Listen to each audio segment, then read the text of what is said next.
Olá, você sabia que o e-mail surgiu antes da internet? Pois é, vem comigo e vamos aprender um pouco mais sobre essa ferramenta pioneira em tempos de informação digital.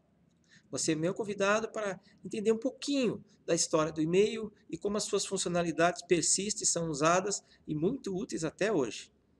Primeiro, vamos olhar aqui. Nós temos que ver um pouco da história da tecnologia de redes. Bom, as redes surgiram a partir de computadores. Os precursores, então, foram os grandes computadores, como nós podemos observar nessa imagem. Uma sala com grandes estruturas para abrigar o computador. Obviamente, isto foi sendo desenvolvido e eles passaram a ser interligados.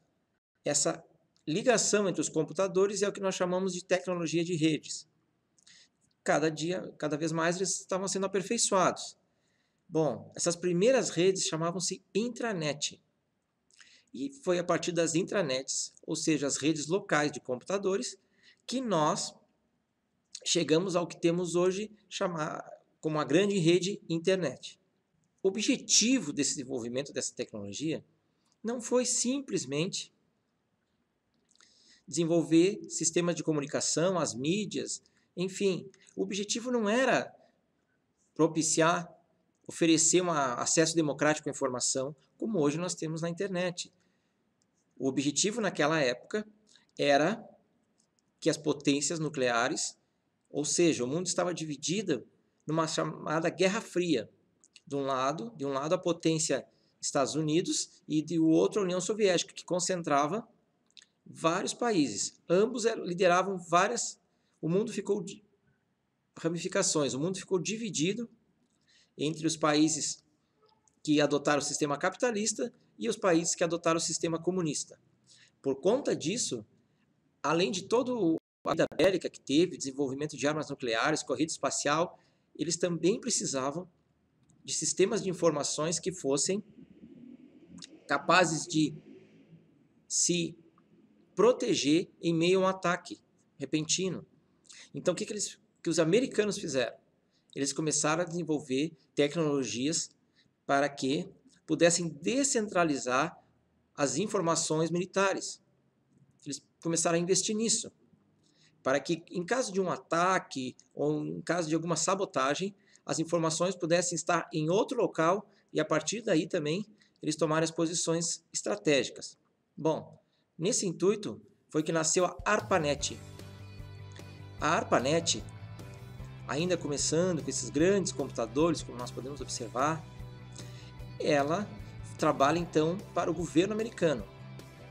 A ARPANET, a ARPA em si queria dizer, o termo ARPA quer dizer uma agência avançada de pesquisa. Pois essa agência de pesquisa, ela começa a relacionar-se com universidades. Aqui nós temos a Universidade da Califórnia, a Universidade de Stanford, e essas universidades começam então a utilizar redes e começam a ser interligadas pelos computadores da ARPANET e também fazendo um fluxo de informações. Foi daí que surgiram as primeiras redes.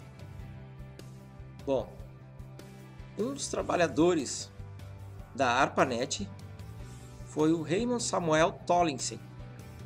Este senhor, que na época era um rapaz recém-formado na universidade, do MIT, que é o Instituto de Tecnologia de Massachusetts, ele começou a trabalhar exercendo serviços, exercendo atividades ali dentro da ARPANET.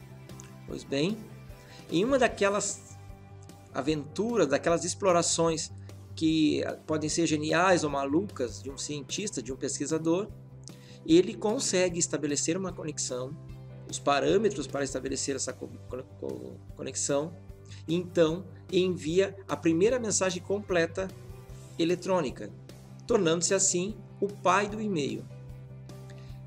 Tomlinson também estabeleceu alguns protocolos para que as mensagens pudessem receber um retorno, pudessem ser respondidas. E assim, no mesmo projeto, ele também estabelece o arroba. que nós conhecemos hoje dentro do e-mail. Porque ele definiu ali que a primeira parte, a parte que fica mais à esquerda do endereço de e-mail, seria a parte pessoal, e depois, com o símbolo arroba, que significa contido em, o usuário teria definido por o trajeto pelo qual a mensagem caminharia, o que hoje nós chamamos de provedor. Nós vamos ver isso mais adiante.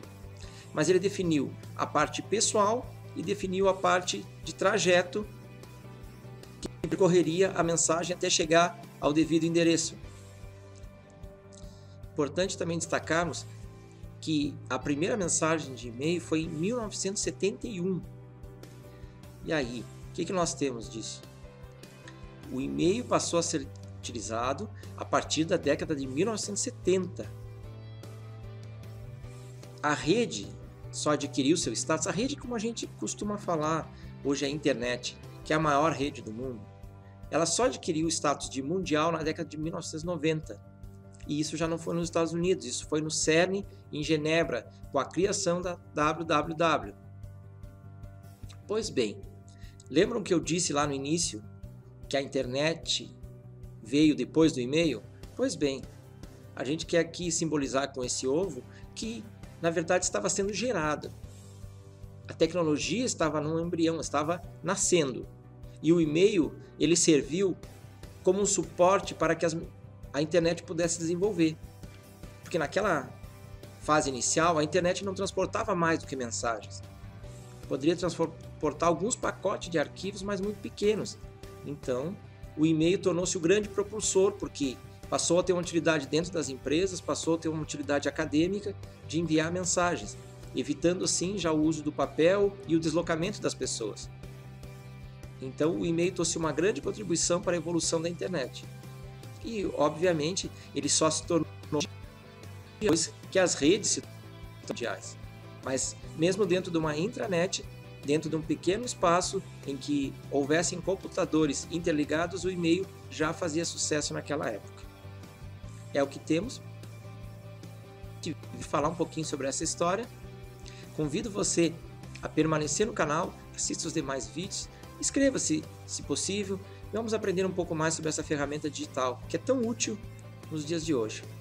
Eu peço a você que, dentro do possível, envie uma mensagem para continuarmos a interação e escreva aqui nos comentários as suas impressões sobre esse vídeo, alguma novidade que também você gostaria de compartilhar, que você descobriu e que nós ainda não colocamos sobre o e-mail.